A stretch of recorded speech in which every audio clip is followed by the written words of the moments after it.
hiyo namna imetokea ni kwamba baba alikuwa amebeba vitu vyake wanaenda nyumbani, akakuta maji hapo kwenye pikipiki, maji yamezidi, walijaribu kuvuka akashindwa, ndio mtoto akaweza tena.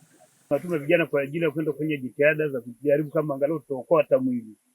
Kwa hiyo kwa sasa hivi bado kwa kweli hatujafanikiwa kwa chochote. Kwa hiyo ndivyo ilivyo, kwa sababu kwa kweli mvua za mwaka huu nafikiri zimekuwa nyingi, kwa sababu ukiangalia sehemu ambayo mtoto amedondokea ni sehemu ambayo ni mtaro tu wa kawaida uliojengwa kwa ajili ya kukinga barabara, lakini kutokana na wingi wa maji kwa kweli mtoto ameenda na maji. Mimi ninachowashauri wanajamii wangu, wanapokuta maji ya mvua ni kuzidi sana dakika 20. Kwa hiyo unapokuta maji yamefurika barabarani, bora usubiri hata dakika 5, dakika 10, kwa sababu yatapungua. Yanapopungua utavuka, utafika tu.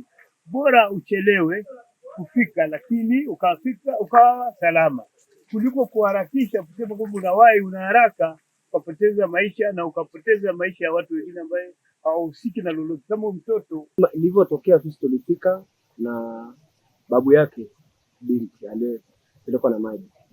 Kweli tulikuta maji ni mengi hapa sana, tulikuwa watu wengi sana, na usiku ule watu tulijaribu kushuka kule chini, tunasema anaita kwa mzee Msafiri. Tulishuka mpaka kule kujua kama labda mtu ametupwa pembeni, lakini tulizunguka mpaka usiku saa 7 hatupata mwafaka wote. Tukafikiana tuondoke, asubuhi tukaamka tena mapema. Kwa watu wengi sana, tukawa tunazunguka mtoni. Hatimaye mpaka sasa hivi tunaendelea kuzunguka.